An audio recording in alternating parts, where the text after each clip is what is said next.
ഇന്ന് ഏറ്റവും ബുദ്ധിമുട്ട് നല്ല വാക്കുകൾക്കാണ്. ഞാൻ കൂടെയുണ്ട് എന്ന് പറയുന്ന ആൾക്കാർക്കാണ് ഇന്ന് ഏറ്റവും കൂടുതൽ കുറവുള്ളത്. ഒരു ദിവസം ഞാൻ അവളോട് പറഞ്ഞു, എൻ്റെ സങ്കല്പത്തിലൊരു ഭാര്യയുണ്ട്, അതിങ്ങനെയല്ലാന്ന്. അന്ന് അവൾ എന്നോട് പറഞ്ഞു, അവളെ സങ്കല്പത്തിലൊരു ഭർത്താവ് ഉണ്ടായിരുന്ന. ലോകത്ത് ഏതൊരു വസ്തുവിനെ നമ്മൾ കമ്പയർ ചെയ്യുന്നത് നമ്മളെ സങ്കല്പത്തിലൊരു വസ്തുവായിട്ടാണ്. എല്ലാവരും കോമൺ ആയിട്ട് യൂസ് ചെയ്യുന്ന 2 ടേംസ് ഉണ്ട്. അത് ഞാൻ കുറച്ച് റിസർച്ച് ചെയ്തിട്ട് പറയുകയാണ്. ടോക്സിക് ബോയ് ഫ്രണ്ടിൻ്റെ ലക്ഷണങ്ങൾ, ടോക്സിക് ഗേൾ ഫ്രണ്ടിൻ്റെ ലക്ഷണങ്ങൾ. നിങ്ങളുടെ ഹസ്ബൻഡ് ടോക്സിക് ആണോ, നാർസിസ്റ്റിക് മെൻറ്റാലിറ്റി ഉള്ള ആളാണോ?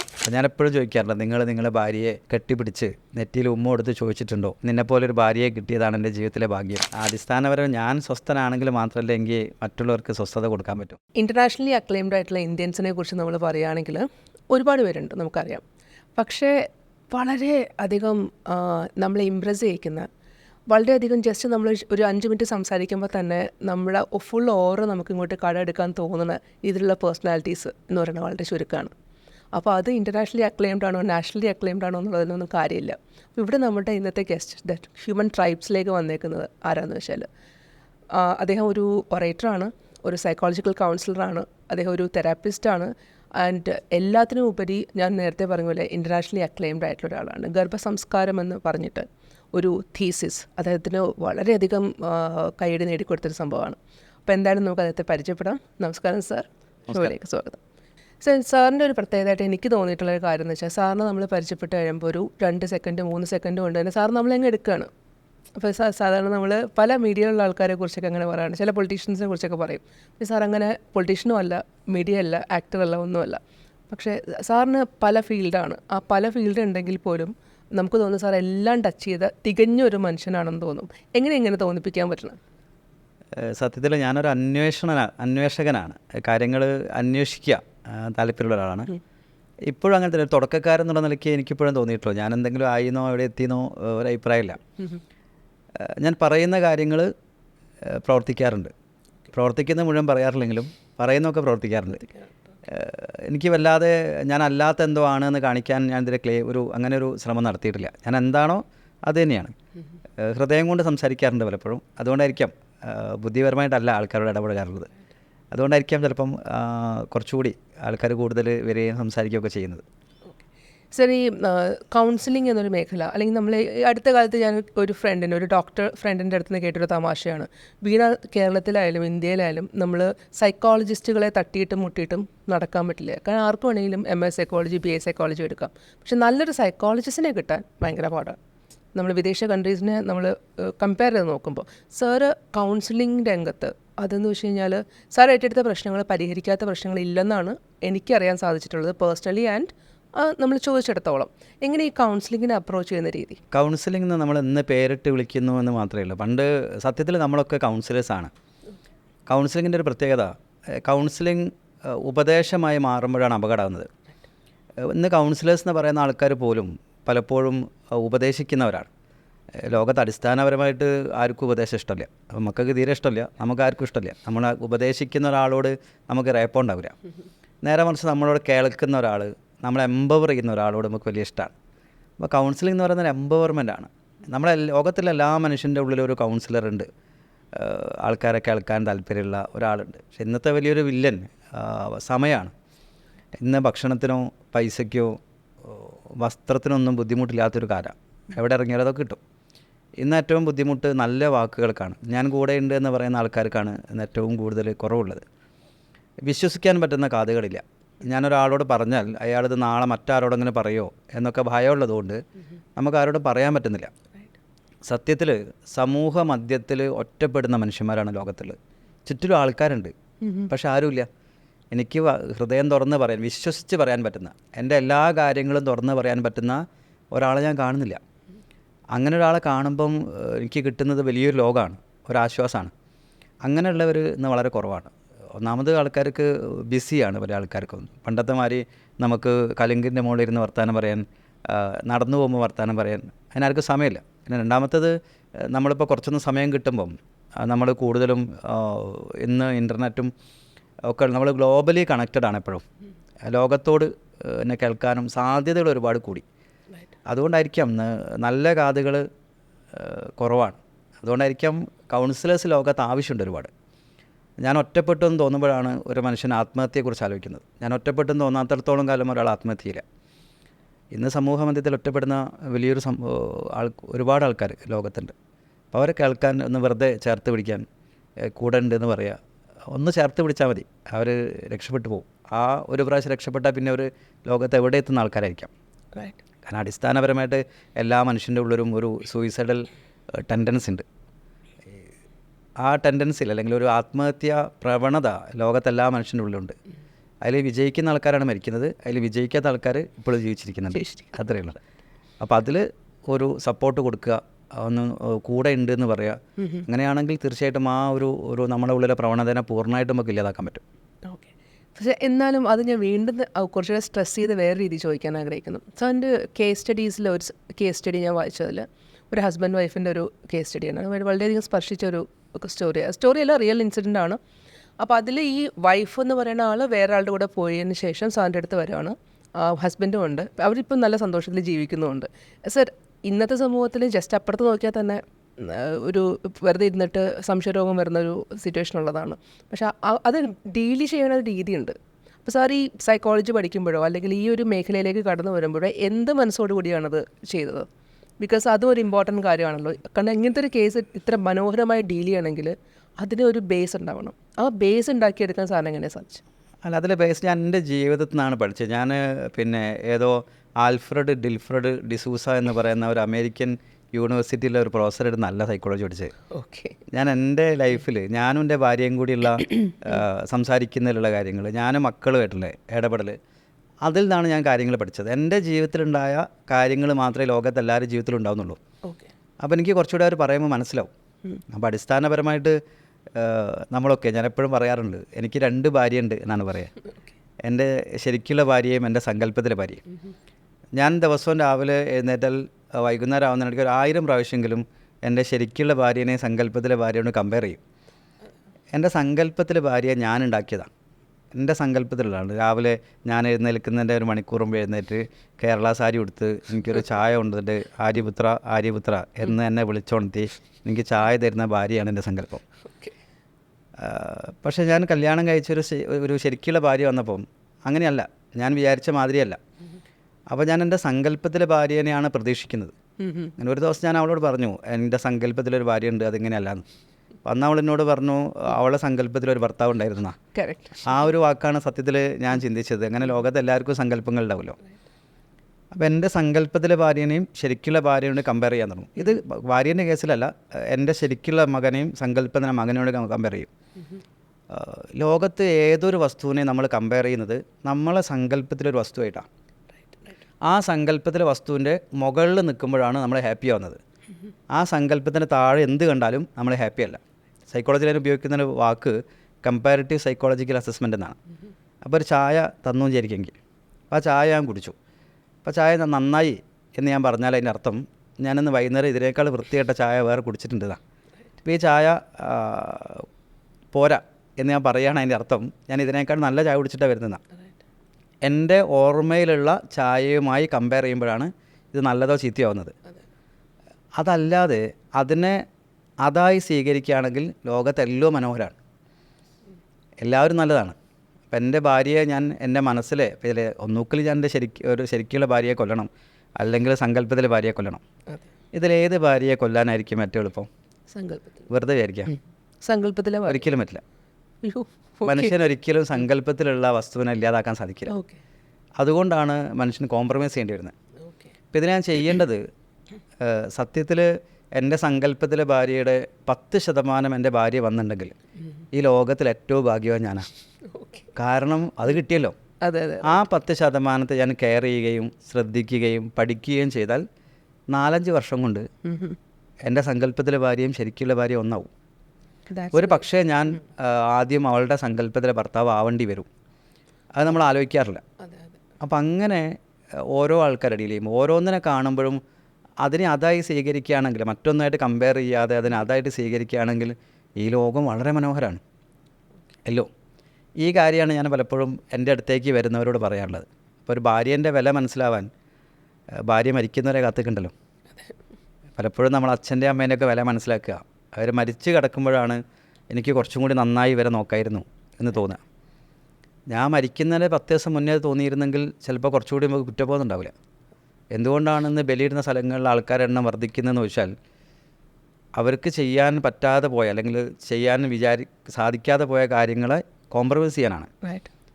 അപ്പം മക്കൾ കൂടെ ഉള്ളപ്പോൾ നമ്മൾ മക്കളെ കുറവുകളാണ് കാണുന്നത്, ഭാര്യയെ കൂടെ ഉള്ളപ്പോൾ ഭാര്യനെ കുറവുകളാണ് കാണുന്നത്. അപ്പം അത് കാണാതെ അവരായി സ്വീകരിക്കാം. അങ്ങനെ സ്വീകരിക്കാൻ നോക്കുമ്പോൾ ലോകം ചുറ്റും നോക്കുമ്പം ഓരോന്നും മനോഹരമാണ്, ഓരോന്നും നമുക്ക് ആനന്ദം തരുന്നതാണ്. അപ്പോൾ ഞാൻ അവരോട് പറയുന്നത് ഭാര്യയുടെ വില മനസ്സിലാക്കാൻ പലപ്പോഴും നമ്മളെ കൂടെ ഉള്ളൊരു വസ്തു, ഇപ്പോൾ കണ്ണുള്ളപ്പോൾ കണ്ണിൻ്റെ വില അറിയില്ല എന്ന് പറഞ്ഞുകൊണ്ട് മക്കളുള്ളപ്പം അവരെ കെട്ടിപ്പിടിക്കാനും അവരെ ഉമ്മ കൊടുക്കാനും അവരോട് നീ ഞങ്ങളെ ഭാഗ്യമാണെന്ന് പറയാനും ശ്രമിക്കുകയല്ല ചെയ്യണത്. അപ്പോൾ ഞാനെപ്പോഴും ചോദിക്കാറുണ്ട്, നിങ്ങളെ ഭാര്യയെ കെട്ടിപ്പിടിച്ച് നെറ്റിയിൽ ഉമ്മ കൊടുത്ത് ചോദിച്ചിട്ടുണ്ടോ നിന്നെപ്പോലൊരു ഭാര്യയെ കിട്ടിയതാണ് എൻ്റെ ജീവിതത്തിലെ ഭാഗ്യം? അടിപൊളി ചോദിക്കാറുണ്ടോ എന്നെല്ലാവരും ചോദിക്കാറുണ്ട്. പക്ഷേ ഇതിനേക്കാൾ മോശമായ ഭാര്യയെ കിട്ടായിരുന്നു നമുക്ക്. അങ്ങനെ ആരും പറയാറില്ല. ആൾക്കാരെ പറയാറ് നീ ജീവിതത്തിൽ കാല് കുത്തി അന്ന് തുടങ്ങിയാണ് എൻ്റെ കണ്ടക ശനി, നീ ഇവിടെ വന്ന കാലം തുടങ്ങിയാണ് ഞങ്ങളുടെ പ്രശ്നങ്ങളാണ്. അതാരും കേൾക്കാൻ ഇഷ്ടപ്പെടുന്നില്ലല്ലോ.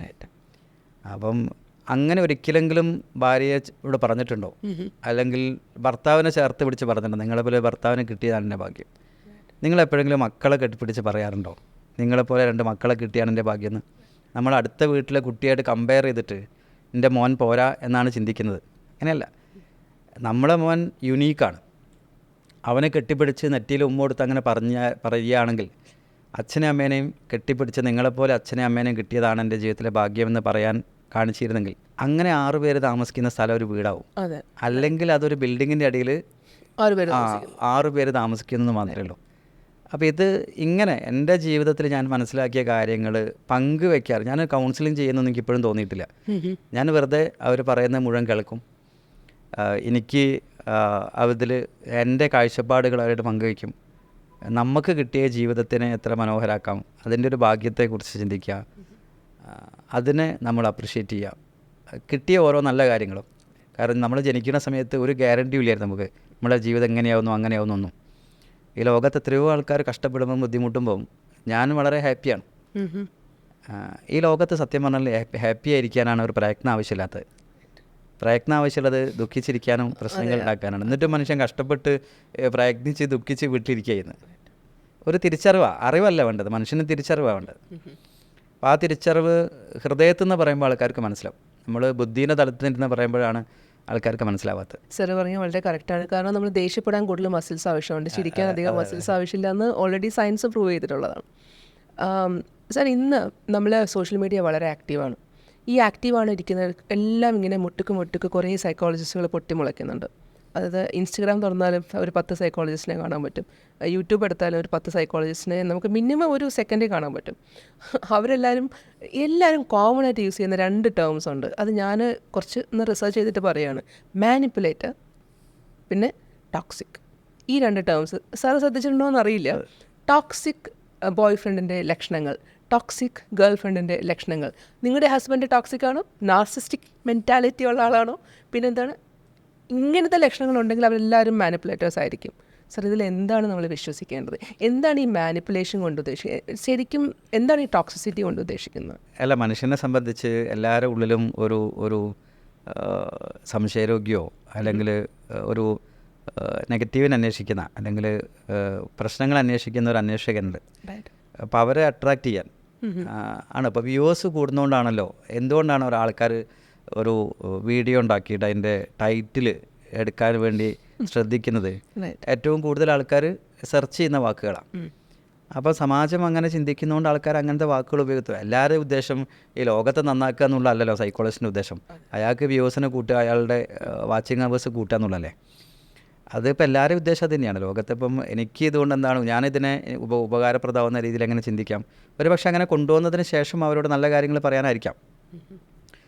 ലോകത്തിൽ സാറിൻ്റെ ഒരു അനുഭവത്തിൽ നിന്ന് സാർ ഇപ്പോൾ ഒരു സജഷൻ കൊടുക്കുകയാണ്, അല്ലെങ്കിൽ ഒരു അഡ്വൈസ് കൊടുക്കുകയാണ് സാറിൻ്റെ ഫ്രണ്ടിലുള്ള സാറിൻ്റെ പ്രേക്ഷകർക്ക്. അങ്ങനെയാണെങ്കിൽ നമ്മൾ റിലേഷൻഷിപ്പ് എടുക്കുമ്പോഴോ അല്ലെങ്കിൽ നമ്മുടെ വീട്ടിലൊരാളോട് പെരുമാറുമ്പോഴോ അതെന്താണ് ശരിക്കും ബേസിക്കലി ചെയ്യേണ്ട ഒരു മര്യാദ? അല്ല, ഞാൻ പറയുന്നത് നമ്മൾ ഒരാളെയും വിധിക്കാതിരിക്കുക. ഓക്കെ, അയാൾ ഇങ്ങനെയാണ്, അങ്ങനെയല്ല, ഒരാളെ അയാളായിട്ട് സ്വീകരിക്കുകയാണെങ്കിൽ ഇപ്പം ഞാൻ വിചാരിച്ചതുപോലെ എല്ലാവരും പെരുമാറണം എന്ന് യാതൊരു നിർബന്ധമില്ല. ഇപ്പം ഞാൻ ആഗ്രഹിച്ചതുപോലെ ഒരാൾ പെരുമാറാതിരിക്കുമ്പോഴാണ് എനിക്ക് വിഷമം ഉണ്ടാകുന്നത്. അതിൻ്റെ ഉത്തരവാദി ആരാ? ഞാനാണ്. കാരണം ഞാൻ അങ്ങനെ പ്രതീക്ഷിക്കരുത്. ഒരാൾ എങ്ങനെയാണോ അയാൾ അങ്ങനെയാണെന്ന് കരുതിയാൽ പോരെ. അതിന് ഏറ്റവും എന്നെ സഹായിച്ചൊരു അറിവ് എനിയഗ്രാം എന്ന് പറയുന്നൊരു സയൻസാണ്. അതെ. അപ്പം അതിൽ പറയുന്ന ഒരു ബേസ് നോളജ്, ലോകത്ത് എല്ലാവരും ചെയ്യുന്നത് അവരുടെ ശരിയാണ്, അത് നിങ്ങളുടെ ശരിയായിരിക്കണമെന്നില്ല. ലോകത്ത് പ്രശ്നങ്ങൾ ഉണ്ടാകുന്നത് ശരിയും തെറ്റും തമ്മിലല്ല, ശരിയും മറ്റൊരു ശരിയും തമ്മിലാണ്. ലോകത്തെല്ലാവരും ശരിയാണ്, അപ്പോൾ നമ്മളെ ശരിയായിരിക്കണം എന്നില്ല. അപ്പോൾ എൻ്റെ ശരിയല്ലാത്ത എല്ലാവരെയും ശരിയാക്കാൻ വേണ്ടി ഞാൻ ശ്രമിക്കുമ്പോഴാണ് അവിടെ യുദ്ധം സ്റ്റാർട്ട് ചെയ്യുന്നത്. ഓരോ മനുഷ്യനെയും അതേപോലെ സ്വീകരിക്കാൻ തുടങ്ങിയാൽ എളുപ്പമാണ്. അറിയാതെ മാറ്റം നമ്മൾ കൊണ്ടുവരേണ്ടതല്ല, സംഭവിക്കേണ്ടതാണ്. സർ, ഇന്ന് പേരൻറ്റിങ്ങിനെ കുറിച്ചിട്ട് ഒത്തിരി ടിപ്സ് പറയുന്നുണ്ട്. ഇപ്പോൾ പണ്ടത്തെ പല കവികളെയൊക്കെ കോട്ട് ചെയ്തിട്ട് അവരിങ്ങനെ പറഞ്ഞു ഇങ്ങനെ പറഞ്ഞു എന്നൊക്കെ പറയുന്നു. സാറിന് തോന്നിയിട്ടുള്ള ആവശ്യം നമ്മൾ പാലിക്കേണ്ടുന്ന, എല്ലാ പേരൻസും കോമൺ ആയിട്ട് പാലിക്കേണ്ടുന്ന 1-2 ടിപ്സ് എന്തെങ്കിലും പറയാനുണ്ടോ? ഒന്ന്, കുട്ടികൾ, ഞാനെപ്പോഴും പറയാം നമ്മൾ കുട്ടികളോളം വലുതാവണം എന്ന് പറയാറുണ്ട്. കാരണം നമ്മളെ കുട്ടികൾ, നമ്മളൊക്കെ ഒരു ഇൻഫർമേഷൻ ടെക്നോളജീൻ്റെ ലോകത്തിലേക്ക് പറിച്ചു നട്ടവരാണ്. നമ്മുടെ കാലഘട്ടത്തിൽ വീട്ടിലൊക്കെ ഏതെങ്കിലും ചില വീട്ടിലെ ടെലിവിഷൻ പോലുള്ളൂ, മൊബൈൽ ഫോണൊക്കെ നമ്മൾ ഉപയോഗിച്ച് പഠിച്ചവരാണ്. ഇപ്പോഴത്തെ കുട്ടികൾ ഇൻഫർമേഷൻ ടെക്നോളജി ലോകത്ത് ജനിച്ചവരാണ്. അപ്പോൾ ഓരോ കാലഘട്ടത്തിൽ ജനിക്കുന്ന കുട്ടികൾ അപ്ഡേറ്റ്സോട് കൂടി ജനിക്കുക. അപ്പോൾ ഇന്നത്തെ ഒരു കുട്ടിയെ നമ്മൾ ഫോൺ ഉപയോഗിക്കാൻ പഠിപ്പിക്കേണ്ട ആവശ്യമില്ല. കുട്ടിക്ക് ഒരു 2 വയസ്സ് 3 വയസ്സാകുമ്പം അവൻ ഫോൺ വാങ്ങുകയും അതിൻ്റെ അകത്ത് അവൻ ഇഷ്ടപ്പെട്ട ഗെയിം ഡൗൺലോഡ് ചെയ്യുകയും ഇരുന്ന് കളിക്കുകയും ചെയ്യുന്നുണ്ട്. ഓക്കെ, പഠിപ്പിക്കേണ്ടില്ല. ഇപ്പോൾ എല്ലാ മേഖലയിലും ഇപ്പോൾ ലോകത്തിൻ്റെ സ്പീഡ് ഒരുപാട് കൂടിയിട്ടുണ്ട്. അപ്പോൾ ശരിക്കും വളരെ ബുദ്ധിയുള്ള, വളരെ ഇൻ്റലിജൻ്റ് ആയിട്ടുള്ള കുട്ടികളാണ് ഇപ്പോൾ വരുന്നത്. അപ്പോൾ അവരോട് നമ്മൾ ഇടപഴകുമ്പം നമ്മളൊരുപാട് വലുതാവേണ്ടതുണ്ട്. പലപ്പോഴും നമ്മൾ ആ ഒരു കമ്മ്യൂണിക്കേഷൻ ഗ്യാപ്പ് എന്ന് പറയുന്നത് അതിലുള്ളൊരു വ്യത്യാസമാണ്. അപ്പോൾ അതുകൊണ്ട് തന്നെ വീടുകളിലൊക്കെ അച്ഛനും അമ്മയും മക്കളോട് സംസാരിക്കുമ്പോൾ ചെന്ന് എത്തി നിൽക്കുന്നൊരു പോയിൻ്റ്, ഇതൊന്നും പറഞ്ഞാൽ നിങ്ങൾക്ക് മനസ്സിലാവില്ല എന്നാണ്. അപ്പോൾ മക്കൾ പറയും ഇതൊന്നും പറഞ്ഞാൽ നിങ്ങൾക്ക് മനസ്സിലാവില്ല, നിങ്ങളൊക്കെ ജാമ്പവാൻ്റെ കാലത്ത് ജീവിക്കേണ്ട ആൾക്കാരായിരുന്നു. നമ്മളവരോട് പറയുന്നത് ഇതൊന്നും പറഞ്ഞാൽ നിങ്ങൾക്ക് മനസ്സിലാവില്ല, ഞങ്ങളൊക്കെ കഷ്ടപ്പെട്ട് ബുദ്ധിമുട്ടി പട്ടിണി കടന്ന് നടന്നു പോയി പഠിച്ച ആൾക്കാരാണ്. സ്വാഭാവികമായിട്ടും അത് കുട്ടിക്കത് കേൾക്കുമ്പം ഒരു പുച്ഛം തോന്നും നമ്മളോട്. സ്വാഭാവികമാണ്, തോന്നണം. കാരണം അവരത്രയും അപ്ഡേറ്റഡാണ്. പലപ്പോഴും അവർക്ക് ചിന്തിക്കാൻ ശേഷിയുണ്ട്. നമ്മൾ കുട്ടിയോട് പറയുന്നു നിന്നോടല്ല പറഞ്ഞ് ദേഷ്യപ്പെടരുത് എന്നാണ് നമ്മൾ കുട്ടിയോട് പറയാറ്. ഞാൻ പറയുന്നത് ദേഷ്യപ്പെടരുത് എന്ന് പറയുന്നതെങ്കിലും നിങ്ങൾ ശാന്തമായിട്ട് പറയണം എന്നുള്ളതാണ്. മനുഷ്യൻ അടിസ്ഥാനപരമായിട്ട് ഏപ്പാണ്, കാര്യങ്ങൾ കോപ്പി ചെയ്യുന്ന ആളാണ്. അപ്പം ഞാൻ പറയുന്നതല്ല നിങ്ങൾ പഠിക്കുന്നത്, നിങ്ങൾ എന്നെ കണ്ടിട്ടാണ് കോപ്പി ചെയ്യുന്നത്. കാരണം എൻ്റെ വീട്ടിൽ അച്ഛനും അമ്മയും കൂടി നിരന്തരം അടിപിടി കൂടുകയാണെങ്കിൽ ഞാൻ മനസ്സിലാക്കുന്നത്, അല്ലെങ്കിൽ എൻ്റെ ഉള്ളിലേക്ക് ഞാൻ കോപ്പി ചെയ്യുന്നത്, ഞാൻ കല്യാണം കഴിക്കുമ്പം ഭാര്യയും ഭർത്താവും നമ്മളുടെ ജീവിതം ഭയങ്കര ഹൊറിബിളാണ് എന്നുള്ള മെസ്സേജ് ഞാൻ സ്വീകരിക്കുന്നുണ്ട്. അത് ഞാൻ അങ്ങനെ മെസ്സേജ് സ്വീകരിച്ചാൽ അതങ്ങനെ സംഭവിക്കുകയും ചെയ്യും. അപ്പം ഞാൻ എൻ്റെ മകനോട് എനിക്ക് ചെയ്യാൻ പറ്റുന്ന ഏറ്റവും വലിയ കാര്യം മാതൃകയാവുക എന്നുള്ളതാണ്. ഞാൻ ചെയ്ത് കാണിക്കുക. ഞാൻ അവനോട് പലപ്പോഴും ഞാൻ പറയാറുണ്ട്, നമ്മൾ ഞായറാഴ്ച രാവിലെ അച്ഛൻ മക്കളെ പഠിപ്പിക്കും. പാഠം 1 ഹരിശ്ചന്ദ്രൻ എന്ന് പറയുന്ന ആളുടെ ആയിരുന്നു, സത്യസന്ധനായിരുന്നു. നമുക്ക് കുട്ടീനെ പഠിപ്പിക്കുകയാണ്. ആ സമയത്ത് കോളിംഗ് ബെൽ അടിക്കുന്നു, ഡോർ തുറന്ന് നോക്കുമ്പം അല്ലെങ്കിൽ ഫോൺ ബെല്ലടിക്കുന്നു. അപ്പം അച്ഛൻ പറയാണ് മോനോട്, മോനെ ഫോൺ എടുത്ത് അച്ഛമ്മയുടെ ഇല്ലാന്ന് അങ്ങ് പറഞ്ഞു, അത് അമ്പല കമ്മിറ്റിക്കാർ പിരിവിന് വരാൻ വിളിക്കുകയായിരിക്കും എന്നാണ്. കുട്ടി ആകെ കൺഫ്യൂഷനായി. ഹരിശ്ചന്ദ്രൻ പഠിക്കണോ ഇപ്പോൾ കണ്ട് പഠിക്കണോ എന്നുള്ളതാണ്. അങ്ങനെ ഒരു ഓപ്ഷൻ വന്നാൽ മനുഷ്യൻ സ്വീകരിക്കുക, കോപ്പി ചെയ്യുക എന്നുള്ള, അറിയാതെ കോപ്പി ചെയ്യും. അപ്പം പാരൻസിനോട് എനിക്ക് ആകെ പറയാൻ ഒരു കാര്യമുള്ളൂ, നിങ്ങളെ കുട്ടികൾ എന്താവണം എന്നാണോ നിങ്ങൾക്ക് ആഗ്രഹമുള്ളത്, നിങ്ങൾ ആദ്യം അതാവുക. എൻ്റെ മകൻ സത്യസന്ധനാവണമെങ്കിൽ ഞാൻ സത്യസന്ധനാവുക. അപ്പം ഞാൻ മക്കളോട് ഒരുപാട് കളവ് പറയും, മക്കളത് പിടിക്കുകയും ചെയ്യും.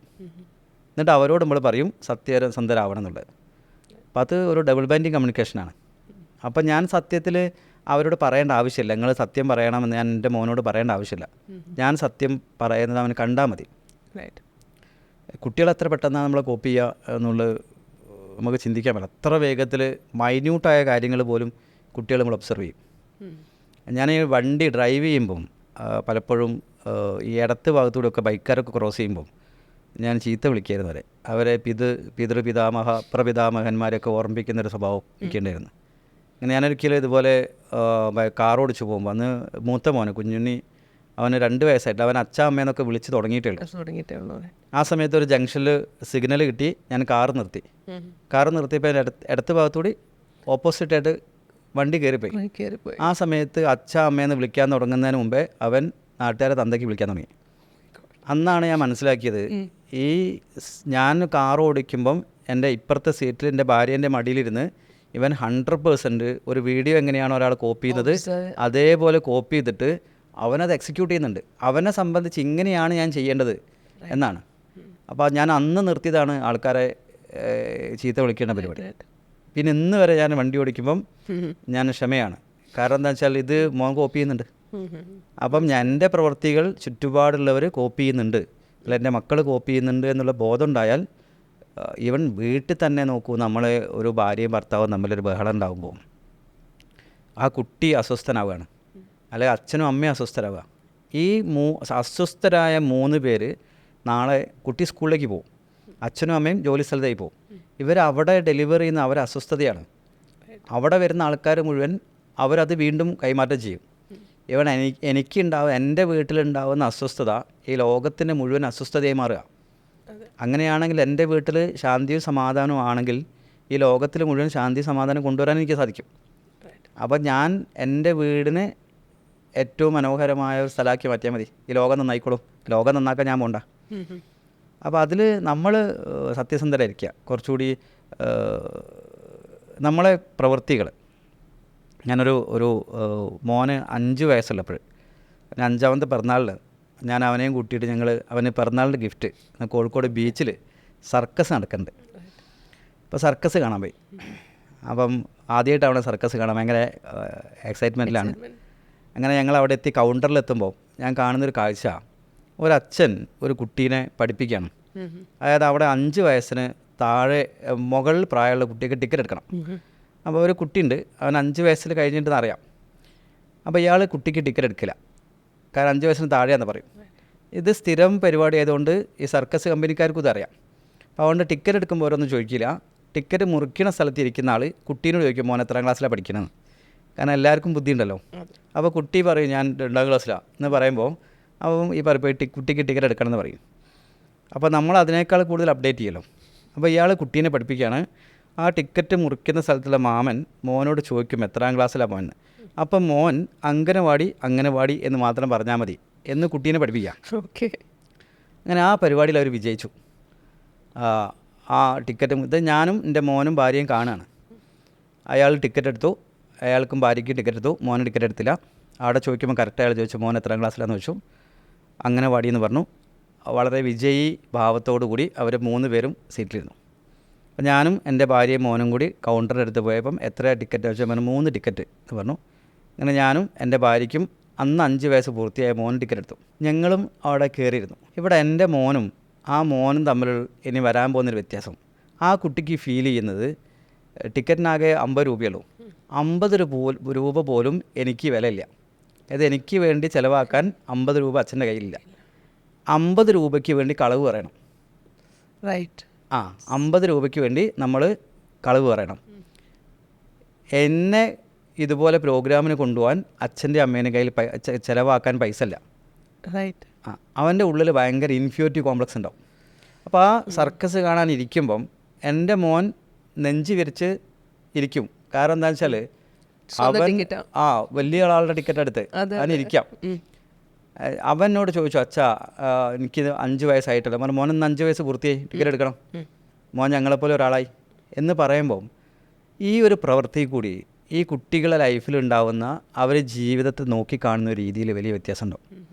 ഇവിടെ അയാൾക്ക് 50 രൂപ ലാഭം ഉണ്ടായി, പക്ഷേ അയാൾക്ക് നഷ്ടപ്പെട്ടത് ഒരു മകന് ജീവിതത്തിൽ ഉണ്ടാവാൻ സാധ്യതയുള്ള അഭിമാനമാണ്. എനിക്കവിടെ 50 ഉറുപ്പ്യ ഞാൻ ഇൻവെസ്റ്റ് ചെയ്തിട്ടുണ്ട്, അതെൻ്റെ മോൻ്റെ അഭിമാനമാണ്. ഞാൻ ഈ സമൂഹത്തിൻ്റെ ഭാഗമാണ്, എനിക്ക് 50 ഉറുപ്പ്യ വില ഉണ്ട് എന്ന് മനസ്സിലായി. ഇത് നമ്മൾ ചിന്തിക്കാതെ ചെയ്യുന്ന പ്രവൃത്തിയാണ്. അപ്പോൾ ഇവിടെ ഓരോ സ്ഥലത്തും നമ്മൾ സത്യസന്ധരായിരിക്കുക, കുറച്ചുകൂടി കൃത്യമായി ചെയ്യുക എന്നുള്ളതാണ്. 50 ഉറുപ്പ്യക്ക് വേണ്ടിയിട്ട് ഈ കുട്ടികളുടെ മുമ്പിൽ കുട്ടികളുടെ പ്രത്യേകിച്ച് അഭിമാനത്തെ ഇല്ലാതാക്കേണ്ട കാര്യമില്ലല്ലോ, കളവ് പഠിപ്പിക്കേണ്ട കാര്യമില്ല. ഇപ്പോൾ സാറിൻ്റെ ഇൻ്റർവ്യൂലോട്ട് വരുന്നതിന് മുന്നേ ഞാനൊരു 3 ക്ലാസ്സിൽ നിന്നുള്ള ആൾക്കാരുടെ ഒരു ഇതെടുത്തായിരുന്നു. പ്രശ്നങ്ങൾ സർവല്ല പേഷ്യൻ്റ് ലിസണിങ് പറയുന്ന പോലെ കുറച്ച് നല്ല പൈസ ഉള്ള ഒരാൾ, പിന്നെ കുറച്ച് വീട്ടിൽ ഹോം മേക്കറായിട്ടിരിക്കുന്ന ഒരാളും, പിന്നെ വീട്ടു ജോലിക്ക് പോകുന്ന ഒരാളും 3 തരത്തിൽ നിന്നുള്ള പ്രശ്നങ്ങളെടുത്തു. അല്ല 3 തരത്തിലെയും പ്രശ്നങ്ങൾ 3 തരത്തിലുള്ള ആണെന്ന് നമ്മൾ വിചാരിക്കുമെങ്കിലും എനിക്ക് തോന്നുന്നു സാറിന് എല്ലാത്തിനും ഒരു സൊല്യൂഷനേ ഉള്ളൂ എന്ന് തോന്നുന്നു, പറയാനായിട്ട് അറിയില്ല. പക്ഷെ അതിൽ ഒരാൾ പറഞ്ഞതെന്ന് വെച്ചാൽ ഏറ്റവും നല്ല ഹൈലി പെയ്ഡ് ജോബുള്ള 24/7 ഇതുള്ള ഹസ്ബൻഡും വൈഫും അങ്ങനെ തന്നെയാണ്. പല ലേഡി പറഞ്ഞ കാര്യമാണ്, വീണ എനിക്ക് ആക്ച്വലി എപ്പോഴാണ് സെപ്പറേഷൻ വന്നതെന്ന് അറിയാവോ? സെപ്പറേഷൻ വന്നതെന്ന് വെച്ച് കഴിഞ്ഞാൽ ആൾ പറഞ്ഞു എൻ്റെ അടുത്ത് ഒരു കാര്യം ചെയ്യാൻ പറഞ്ഞു, ആ കാര്യം ഞാൻ ചെയ്തുകൊണ്ടിരുന്നു. കുറേ കാലം കഴിയുമ്പോൾ എനിക്ക് മനസ്സിലായി അതെൻ്റെ സെൽഫ് ലവിൻ്റെ പാർട്ടല്ല, അപ്പം ഞാനത് ചെയ്യണം നിർത്തി. എൻ്റെ ഇഷ്ടത്തിന് ഞാൻ ചെയ്യാൻ തുടങ്ങി. ആളത് അക്സെപ്റ്റ് ചെയ്തപ്പോൾ എനിക്ക് ഭയങ്കര സന്തോഷമായി. ആൾക്ക് തലയ്ക്ക് വിവരം വച്ചല്ലോ എന്ന് സന്തോഷമായി. പക്ഷേ കഴിഞ്ഞ ദിവസം ഒരു പാർട്ടിയിൽ ഇങ്ങനെ എല്ലാവരുടെ മുമ്പിൽ വെച്ചിട്ട് ആൾ പറയുക, ഞാനതങ്ങ് സമ്മതിച്ചു കൊടുത്തതാണ്, ഇവൾക്ക് അതിൻ്റെ തെറ്റുകുറ്റങ്ങളൊന്നും പറഞ്ഞാൽ മനസ്സിലാവത്തൊന്നുമില്ല, ഞാനതങ്ങ് സമ്മതിച്ചു കൊടുത്തതാണ് എന്ന് പറഞ്ഞപ്പോൾ അത് എന്നെ ഭയങ്കര ഹേർട്ട് ചെയ്തു. എനിക്ക് ഇതുവരെ ഇല്ലാത്ത വർഷങ്ങളുടെ അകൽച്ച ആളോട് വന്നു എന്ന് പറഞ്ഞു. ഞാൻ പറഞ്ഞു മനസ്സിലായില്ല, ഇവിടെ ആൾക്ക് എന്നെ കൊല്ലാനുള്ള ദേഷ്യമുണ്ട് ഞാൻ അങ്ങനെ ചെയ്യണത്. പക്ഷേ ആൾ പറയണത് ഞാൻ ഭയങ്കര കമ്പോസ്ഡാണ്, സെയിൻറ്റിനെ പോലെയാണ് എന്ന് പറയുന്ന കാരണം ആൾക്ക് കമ്പോസ്ഡാണെന്ന് നാട്ടുകാരുടെ മുമ്പിൽ കാണിക്കണം, എന്നിട്ട് എന്നെ കൊല്ലാനുള്ള ദേഷ്യം ഉണ്ടെന്നുള്ളത് ആ പാർട്ടിയിൽ എല്ലാവരുടെ മുമ്പിലും കാണിച്ചു. ഇപ്പോൾ വീണ ഇങ്ങനത്തെ ഒരാളുടെ ഞാൻ എങ്ങനെ ഒന്ന് ക്ലോസ് ആവുക, എനിക്ക് പഴയ അറ്റാച്ച്മെൻറ്റ് ഇപ്പോൾ ഇല്ല എന്ന് പറഞ്ഞു. സോ ഇങ്ങനെ ഒരു പ്രശ്നം വരുമോ? അത് പൈസ കൂടി ഉണ്ടാണോ? എന്താണ് ഇതിൻ്റെ ഒരു പൈസ കൂടിയുണ്ടല്ല, അത് ഈ അടിസ്ഥാനപരമായി ഞാൻ നേരത്തെ പറഞ്ഞൊരു സബ്ജക്റ്റ് ഉണ്ട്, എനിയാഗ്രാം എന്ന് പറയുന്ന ഒരു സബ്ജക്റ്റ് ഉണ്ട്. അതിൽ കാണാൻ എല്ലാവരും മനുഷ്യന്മാരെ മാറി ഉണ്ടെങ്കിലും മനുഷ്യന്മാരുടെ ഇടയിൽ 9 സ്പീഷ്യസ് ഉണ്ടെന്നാണ് പറയാം. ഓക്കെ. അപ്പോൾ ഓരോ ആൾക്കാരുടെ ചിന്താരീതി വേറെയാണ്, അവരുടെ വ്യക്തിത്വം വേറെയാണ്, അവരുടെ ശരിതെറ്റുകൾ വേറെയാണ്, അവരുടെ ഭാഷ വേറെയാണ്. അപ്പോൾ ഇതിലേതോ ഒരു ഭാഷ മാത്രമേ നമുക്ക് അറിയൂ, ബാക്കി 8 ഭാഷ നമുക്ക് അറിയില്ല. അതുകൊണ്ട് ഇപ്പം എൻ്റെ വീട്ടിൽ ഭാര്യയും ഭർത്താവുണ്ട്, ഒരാൾ ചൈനീസും ഒരാൾ ജപ്പാനീസുമാണ് സംസാരിക്കുന്നുണ്ടെങ്കിൽ എങ്ങനെ ഉണ്ടാവും? അതേപോലെയാണ് ഈ 9 വ്യക്തിത്വങ്ങൾ തമ്മിലുള്ള ഇടപെടലുകൾ. ഇതിൽ ഭർത്താവിൻ്റെ ഇത്രയും കേട്ട സ്ഥിതിക്ക് അറിയാം അതൊരു പ്രത്യേക പേഴ്സണാലിറ്റിയാണ്, ഭാര്യൻ്റെത് വേറൊരു പേഴ്സണാലിറ്റിയാണ്. ഇവർ തമ്മിലുണ്ടാവാൻ രണ്ടാളും ശരിയാണ്, കമ്മ്യൂണിക്കേഷൻ പ്രോപ്പർ ആവുന്നില്ല എന്നുള്ളതാണ്. അതുണ്ട്, അത് ലോകമുള്ള കാലം വരെ തുടങ്ങിയിട്ടുണ്ട്. ലോകം അവസാനിക്കുന്നവരെ ഈ മനുഷ്യന്മാർ തമ്മിൽ വിഷയം ഉണ്ടാവും. ഇതിലാകെ ചെയ്യാൻ പറ്റുന്നത് കുറച്ചും കൂടി നമുക്ക് തുറന്ന് പറയാനുള്ള സ്പേസുകൾ വീട്ടിലുണ്ടാവുക എന്നുള്ളതാണ്. അതായത് ഡിമാൻഡ് ചെയ്യല്ല വേണ്ടത്. അപ്പം കുറച്ചും കൂടി ഇപ്പം ഞാൻ എൻ്റെ മോൻ്റെ കൂടെ ഞാൻ ക്രിക്കറ്റ് കാണും ദിവസം. അപ്പോൾ എനിക്ക് ക്രിക്കറ്റ് ഇഷ്ടമല്ല സത്യത്തിൽ, പക്ഷെ ഞാൻ അവനിഷ്ടമാണ് ക്രിക്കറ്റ്. ഞാൻ അവൻ്റെ കൂടെ അങ്ങനെ ക്രിക്കറ്റ് കാണുമ്പോൾ ഒരു ദിവസം അവൻ എന്നോട് ചോദിച്ചു, അച്ഛന് സത്യത്തിൽ ക്രിക്കറ്റ് ഇഷ്ടമല്ലല്ലോ, പിന്നെ എന്തിനാണ് ഇങ്ങനെ കഷ്ടപ്പെട്ട് എൻ്റെ കൂടെ ക്രിക്കറ്റ് കാണുന്നത്? സത്യത്തിൽ ഒരു തിരിച്ചറിവായിരുന്നു. അപ്പോൾ ഞാനും അപ്പോഴും ആലോചിച്ചു ഞാൻ എന്തിനാണ് ക്രിക്കറ്റ് കാണുന്നത്. അപ്പോൾ ഞാൻ അവനോട് പറഞ്ഞു, മോനെ എനിക്ക് ക്രിക്കറ്റ് ഇഷ്ടമല്ല, പക്ഷെ എനിക്ക് മോനെ ഭയങ്കര ഇഷ്ടമാണ് എന്ന് പറഞ്ഞപ്പോൾ അവനെ കെട്ടിപ്പിടിച്ചു ശരിക്ക്. അതായത് ഞാൻ അവന് കൊടുക്കുന്ന അവൻ്റെ ഇഷ്ടം എൻ്റെയും കൂടി ഇഷ്ടമായി. അപ്പോൾ എനിക്ക് കാർട്ടൂൺ ഇഷ്ടമല്ലായിരുന്നു. ഞാനിപ്പോൾ പിള്ളേരെ കൂടെ ഇരുന്ന് കാർട്ടൂൺ കാണാൻ തുടങ്ങി. സത്യത്തിൽ ഞാനിപ്പോൾ കാർട്ടൂണിൻ്റെ ഫാനായിപ്പോയി. കാരണം അവർ 2 ദിവസം ഇല്ലെങ്കിൽ ഞാനിരുന്ന് കാർട്ടൂൺ കാണുന്നുണ്ട് ഇപ്പോൾ. കാരണം സത്യത്തിൽ ഈ സീരിയൽ കാണുന്നതിനേക്കാളും ഭയങ്കര സന്തോഷമാണ് ഈ കാർട്ടൂൺ കാണുമ്പോൾ. നല്ല ഒരുപാട് കാർട്ടൂൺസ് ഉണ്ട്. അപ്പോൾ അവരെ കൂടെ ഇരുന്ന് കാർട്ടൂൺ കാണുമ്പം എന്തൊരു സന്തോഷം എന്നറിയാം അവർക്ക്. അങ്ങനെ ഞാൻ 2 പ്രാവശ്യം കാർട്ടൂൺ കാണുമ്പം നാളെ ഞാൻ എൻ്റെ കൂടെ ഏതെങ്കിലും കാര്യത്തിൽ ഇരിക്കാൻ പറയുമ്പോൾ അവർ ഇരിക്കുന്നുണ്ട്. നമ്മളവരെ കൂടെയാണെന്ന് തോന്നുമ്പോൾ അവർ നമ്മളെ കൂടെയാണെന്ന് തോന്നും. ഈ ഒരു ഫീല് നമുക്ക് വീട്ടിലുണ്ടാക്കിയെടുക്കാൻ പറ്റുന്നുണ്ടോ എന്നുള്ളതാണ്. പലപ്പോഴും നേരത്തെ പറഞ്ഞതുപോലെ ഇപ്പോൾ ഭാരതീയമായ വിവാഹ സങ്കല്പത്തിൽ വിവാഹം നടക്കുന്ന സമയത്ത് 8 പ്രതിജ്ഞകളുണ്ട്. വരൻ്റെ അടുത്ത് വധു എടുക്കുന്ന 8 പ്രതിജ്ഞ, വധുവിൻ്റെ അടുത്ത് വരനെടുക്കുന്ന 8 പ്രതിജ്ഞ. സത്യത്തിലൊക്കെ നമ്മൾ നാട്ടിൽ നിന്ന് അല്ലെങ്കിൽ നമ്മളെ സംസ്കാരത്തിൽ നിന്ന് പോയി ഞാൻ നടത്തുന്ന എല്ലാ വിവാഹത്തിലും ഞാൻ പൊതുവേദിയിൽ വെച്ച് ഈ പ്രതിജ്ഞ എടുപ്പിക്കാറുണ്ട്. അതിൽ 6ാമത്തെ പ്രതിജ്ഞയാണെന്ന് തോന്നുന്നു. അത് വളരെ പ്രധാനപ്പെട്ടൊരു പ്രതിജ്ഞയാണ്. അതിൽ പറയുന്നത്, അതിൽ വേറെ കുറേ പറയാം, നീ എന്ന് മുതൽ എൻ്റെ സഖിയാണ്, എൻ്റെ സുഹൃത്താണെന്നൊക്കെ പറയുന്ന കുറേ ഭാഗങ്ങളുണ്ട്. ഇവിടെ പറയുന്നത് ഒരിക്കലും ഭാര്യയെ മറ്റുള്ളവരുടെ മുമ്പിൽ വെച്ച് അപമാനിക്കരുത് എന്നുള്ളതാണ്. ഒരിക്കലും ഭർത്താവിനെ മറ്റുള്ളവരുടെ മുമ്പിൽ വെച്ച് അപമാനിക്കും. നമ്മൾ ഇന്നത്തെ കാലത്ത് പറയുന്ന ട്രോള് എന്ന് പറയുന്ന സാധനം ചിലപ്പോൾ നമ്മൾ പറയുന്നത് തമാശയ്ക്കായിരിക്കാം, പക്ഷെ കേൾക്കുന്ന ആൾക്ക് ചിലപ്പോൾ അത് ഭയങ്കര മുറിവേൽക്കും. നമ്മൾ തമാശയ്ക്ക് അല്ലെങ്കിൽ എല്ലാവരും പൊട്ടിച്ചിരിക്കാൻ മതി. ചിലപ്പം ഭാര്യയായിരിക്കാം, ചിലപ്പം പുറത്ത് ചിരിക്കാൻ കൂടാൻ സാധ്യത, പക്ഷേ ഉള്ളിലേൽക്കുന്ന മുറി വളരെ ആഴമുള്ളതായിരിക്കും. അത് ആ ഒരു മുറി ഉണങ്ങാൻ ഒരുപാട് കാലെടുക്കും ചിലപ്പം. നമ്മളെ വാക്ക് പലപ്പോഴും നമ്മൾ ശ്രദ്ധിക്കണം. അത് മറ്റൊരാളെ വേദനിപ്പിക്കുന്നത് അല്ലെങ്കിൽ അയാളെ അപമാനിക്കുന്നതാവരുത്. പ്രത്യേകിച്ച് അവർ പറയുന്നുണ്ട്, ഒരാളെക്കുറിച്ച് എന്തെങ്കിലും നല്ലത് പറയാനുണ്ടെങ്കിൽ അതെല്ലാവരെയും മുമ്പിൽ വെച്ച് പറയണം. ഒരാളോട് എന്തെങ്കിലും കാര്യം പറയാനുണ്ടെങ്കിൽ, അയാളെ കുറവുകളെക്കുറിച്ച് പറയുകയാണെങ്കിൽ അയാൾ മാത്രമുള്ള സമയത്ത് പറയണം. അത് മാത്രമല്ല, അത് ഉപദേശമായിട്ടോ പരാതിയായിട്ടല്ല പറയേണ്ടത്, നിർദ്ദേശമായിട്ട് പറയണം. അതായത് ഇന്നുന്ന കാര്യങ്ങളിൽ നിങ്ങൾ കുറച്ചുകൂടി മാറ്റം വരുത്തിയാൽ കുറച്ചും കൂടി നന്നായിരിക്കും. നേരെ വെച്ച് മേലാൽ ഇങ്ങനെ ചെയ്യരുത് എന്നാൽ പോയി പണിയൊക്കെ പറയും. കാരണം എല്ലാവർക്കും വ്യക്തിത്വമുണ്ട്, അല്ലെങ്കിൽ ഒരു ഈഗോ ഉണ്ട്. പരമാവധി എൻ്റെ ഈഗോയെ ആരും വ്രണപ്പെടുത്തുന്നത് ഞാൻ ഇഷ്ടപ്പെടുന്നില്ലല്ലോ. അതുപോലെയാണല്ലോ എല്ലാവരും. ഇതിൽ നമ്മൾ പറയുന്നൊരു സാധനമുണ്ട്, എങ്ങനെയാണോ മറ്റുള്ളവർ എന്നോട് പെരുമാറണമെന്ന് ഞാൻ ആഗ്രഹിക്കുന്നത് അതുപോലെ ഞാൻ മറ്റുള്ളവരോട് പെരുമാറണം. എന്നോട് മറ്റുള്ളവർ എങ്ങനെയാണോ പെരുമാറരുത് എന്ന് ഞാൻ ആഗ്രഹിക്കുന്നത് അതുപോലെ ഞാൻ മറ്റുള്ളവരോട് പെരുമാറരുത് എന്നുള്ളതാണ്. ഓക്കെ. ശ്രൂയതാം ധർമ്മസർവസ്വം ശ്രുത്വാച്ചാപ്യവതാരിതാം ആത്മന പ്രതികൂലാനി പരേഷം ന സമാചരത് എന്നാണ്. എനിക്ക് മറ്റുള്ളവർ എന്നോട് ചെയ്യരുത് എന്ന് തോന്നുന്ന കാര്യങ്ങൾ ഞാൻ ആദ്യം അങ്ങോട്ട് ചെയ്യാതിരിക്കുക. ഇപ്പം എന്നെ ആരും ട്രോളുന്നത് എനിക്കിഷ്ടമല്ലെങ്കിൽ ഞാൻ ചെയ്യാതിരിക്കുക. ഇനി എന്നെ ആരെങ്കിലും ട്രോളുന്നത് എനിക്കിഷ്ടമാണെങ്കിൽ പോലും ഞാൻ എന്ത് ചെയ്യരുത്, മറ്റേ ട്രോളരുത്. കാരണം അത് അയാളുടെ താല്പര്യമാണോ എന്നറിയണം. അതുകൊണ്ട് ഇത് എല്ലാ കുടുംബത്തിലും ഉണ്ടാകുന്ന ഒരു കാര്യമാണ്. അപ്പം മക്കളെയൊക്കെ കുട്ടികളെ മുമ്പെന്ന് അച്ഛനും അമ്മയും നമ്മളോട് പറയും, നമ്മൾ സൈക്കോളജിസ്റ്റാണെന്ന് പറയുമ്പം, സാറേ ഇവന് ഭയങ്കര പ്രശ്നമാണ്, ഇവൻ പറഞ്ഞാൽ അനുസരിക്കില്ല എന്നൊക്കെ ആ കുട്ടിക്ക് തോന്നുന്നൊരു ഫീലുണ്ടല്ലോ. ഈ അച്ഛൻ എന്ന് പറയുന്ന മനുഷ്യൻ ഈ ആൾക്കാരുടെ ഇടയിലിട്ടിട്ട് എൻ്റെ കുറ്റങ്ങളാണല്ലോ പറയുന്നത് തോന്നുമ്പോൾ അത് ഒരു ഭയങ്കര ഗ്യാപ്പ് ഉണ്ടാക്കും അച്ഛനും മക്കളും. നേരെ മറിച്ച് ഇവൻ മിടുക്കനാണ് എന്നൊക്കെ ഒന്ന് പറയുമ്പോൾ ആ ബോണ്ടിങ് എത്ര ശക്തമാണെന്നറിയോ. ഓക്കെ.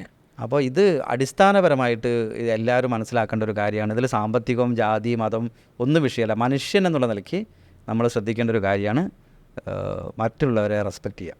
പക്ഷെ പാരമ്പര്യമായിട്ട് കിട്ടിയൊരു വാചകം അതിലുണ്ടല്ലോ, അതായത് ഞാൻ ഇവനെ അങ്ങോട്ട് നാട്ടുകാരുടെ മുമ്പിൽ പൊക്കി പറഞ്ഞാൽ വഷളാവുമെന്ന്. അതിലെല്ലാ പേരൻസും പറയുന്നത് ഞാൻ കേട്ടിട്ടുള്ളതാണ്. അത് നിങ്ങൾ ഫേക്കായിട്ട് പറയുമ്പോൾ മാത്രമേ വഷളാവൂ, ഉള്ള കാര്യങ്ങൾ പറയുമ്പോൾ ഫേക്ക് ആവില്ല. ഒരിക്കലും അത് പ്രശ്നം ഉണ്ടാവുന്നില്ല. സാറ് കുറച്ച് മുമ്പ് പറഞ്ഞല്ലോ എനിക്ക് ക്രിക്കറ്റ് ഇഷ്ടമല്ല, പക്ഷെ എനിക്ക് നിന്നെ ഭയങ്കര ഇഷ്ടമാണെന്ന് മോനോട് പറഞ്ഞ ഒരു കാര്യം പറഞ്ഞു. സർ, ഇത് കുട്ടികളുടെ ഒരു നിഷ്കളങ്കത്വം നമുക്ക് കാണുമ്പോൾ ഏതൊരാൾക്കും പറയാൻ ചിലപ്പോൾ പറ്റുമായിരിക്കും. പക്ഷേ ഇതെന്തുകൊണ്ട് മറ്റു റിലേഷൻഷിപ്സിൽ പറയാൻ പറ്റില്ല? എവിടെയാണ് നമുക്ക് പാളിച്ച പറ്റുന്നത്? അടിസ്ഥാനപരമായി ഞാൻ സ്വസ്ഥനാണെങ്കിൽ മാത്രമല്ല എങ്കിൽ മറ്റുള്ളവർക്ക് സ്വസ്ഥത കൊടുക്കാൻ പറ്റും. എവിടെയോ അസ്വസ്ഥരാണ് എല്ലാവരും. അതുകൊണ്ട് അവർക്ക് എന്താണോ എൻ്റെ ഉള്ളിലുള്ളത് അത് മാത്രമല്ലെങ്കിൽ പ്രചരിപ്പിക്കാൻ പറ്റും. അതുകൊണ്ട് അവരത് പ്രകടിപ്പിക്കുന്നു മാത്രമേ ഉള്ളൂ. പലപ്പോഴും ഈ ക്ഷമ എന്ന് പറയുന്നത്, അല്ല സർ, ചോയ്സ് നമ്മുടെ കയ്യിലാണെന്നാണല്ലോ പറയുന്നത്. നമ്മൾ ആരെയും ഡിപ്പെൻഡ് ചെയ്യുന്നില്ല, ചോയ്സ് നമ്മുടെ മുമ്പിലുണ്ട്. ഇത് ചെയ്യാതിരിക്കാം. അപ്പോൾ അതെന്തുകൊണ്ട് ആൾക്കാർക്ക് എടുക്കാൻ പറ്റാത്ത? സാറിന് എന്താ തോന്നിയിട്ടുള്ളത്, സാറിൻ്റെ ഒരു ജേർണി? അല്ലാതെ ഞാൻ നേരത്തെ പറഞ്ഞാൽ ഞാൻ അവർക്ക് സ്വാതന്ത്ര്യം കൊടുത്തു.